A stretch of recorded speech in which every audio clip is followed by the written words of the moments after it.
Section 853, deleted portion. Good evening. Dictation is for Wednesday. I want to make a few comments.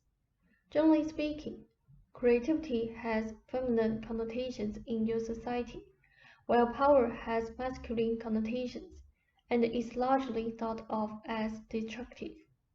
Your scientists are generally now intellectually oriented, believing in reason above the intuitions, taking it for granted that those qualities are opposites.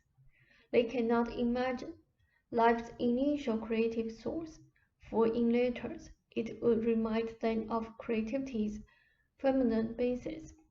In the framework of this discussion, now only you have a male's universe. It is a universe endowed with male characteristics as these appear in the male-female orientations of your history. The universe seems to have no meaning because the male intellect alone cannot discern meaning, since it must take nothing for granted. Even though certain characteristics of the universe are most apparent, they must be ignored. You must understand I know that the terms male and female here are being used as they are generally understood and have nothing to do with the basic characteristics of either sex. In those terms, the male-oriented intellect wants to order the universe, name its parts, and so forth. It wants to ignore the creative aspects of the universe, however, which are everywhere apparent, and it first of all believes that it must divorce itself from any evidence of feeling. You have in your history, then, a male god of power and vengeance, who killed your enemies for you. You have a prejudiced god, who will, for example, slay the Egyptians on behalf of the Jews to retaliate against previous Egyptian cruelty. The male god is a god of power. He is not a god of creativity. Now, creativity has always been the species' closest connection with its own source, with the nature of its own being. Through creativity, the species senses all that is. Creativity goes by a different set of rules. However, it defines categories, and it insists upon the evidence of feeling. It is a source of revelation and inspiration. But revelation and inspiration do not initially deal with power, but with knowing.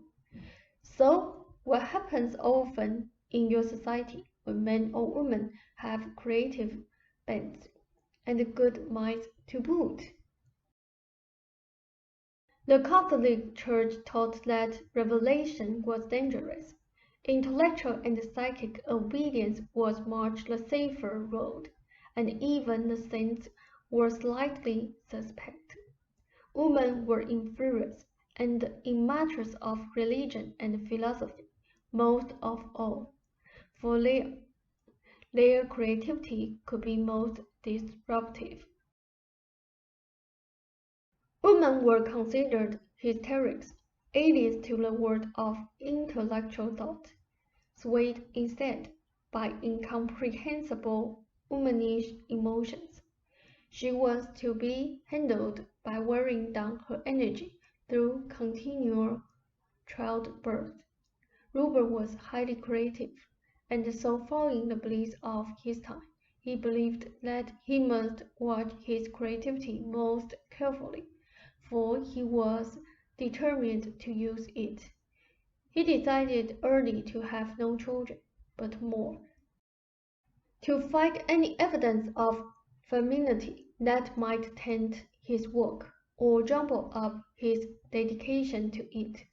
He loved you deeply, and does, but he always felt he had to tread a slender line, so as to satisfy the various needs and beliefs that you both had to one extent or another, and those you felt society possessed. He was creative and is, yet he felt that women were inferior, and that his very abilities made him vulnerable, that he would be ridiculed by others, that women were not taken seriously as profound thinkers or innovators in philosophical matters. The trance itself had feminine connotations, though he conveniently forgot well-noted Edgar Cayce, for example, who was a trance master, and yet at the same time he was afraid of exerting power, for fear it would be thought that he was usurped male prerogatives. Now you are creative, but you are a male, and one part of you considered creativity a feminine-like characteristic. If it were tied to money-making, as it once was, then painting became also power-making, and hence acceptable to your American malehood. And I am quite aware of the fact that both of you were, by the standards of your times, quite liberal. More the pity. You would not take your art to the marketplace after you left commercial work, because then, in a manner of speaking now, understand, you considered that the act of a prostitute for your feminine feelings that you felt produced the painting would then be sold for the sake of the male's role as provider and bringer of power. The art of the old masters escaped such connotations, largely because it involved so much physical labor, the making of colors, canvases, and so forth. That work providing the artist's preparation now belongs to the male world manufacturer. You see, so the artist as a male in your society is often left with what he thinks of as art's feminine basis, where it must be confronted, of course. I want to make it plain that such ideas are rampant in society, and are at the basis of many personal and national problems. They are behind large issues involved in the nuclear fiasco, for example, and in the scientist's idea of power and creation. Both of you, highly creative, find your creativity in conflict with your ideas of sexuality, privately and in your stance with the world. Much of this is involved with the unfortunate myth about this creative person who is not supposed to be able to deal with the world as well as others, whose idiosyncrasies are exaggerated, and whose very creativity, it is sometimes said, leads to suicide or destruction.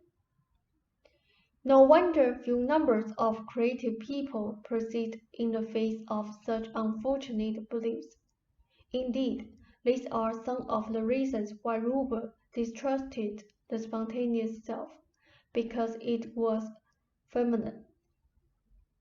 He believed, and therefore more flawed than the spontaneous self of the male.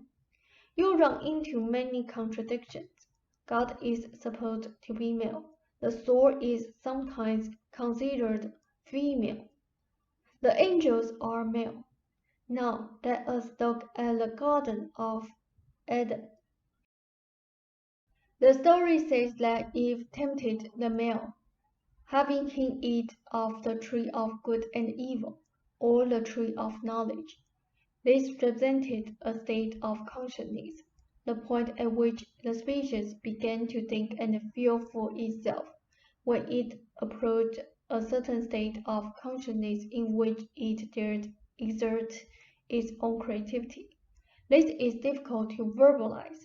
It was a state when the species became aware of its own thoughts as its own thoughts, and became conscious of the self who thinks. That point released man's creativity. In your terms, it was the product of the feminine intuitions. When the passages were written, the species had come to various states of order, achieving certain powers and organizations, and it wanted to maintain the status quo. No more intuitive visions, no more changes were wanted. Creativity was to follow certain definite roles, so the woman became the villain. I have given material on that before. To some extent, then, Ruber became afraid of his own creativity, and so did you. In Ruber's case, the fear was greater, until it seemed sometimes that if he succeeded in his work, he would succeed at some peril. You might be put in an unpleasant light, or he might become a fanatic, displaying those despicable feminine historical qualities. Ralph noted with much humor. She said, I hope this session benefits you both. End of session, and a fond good evening. Ralph said, thank you, said good night.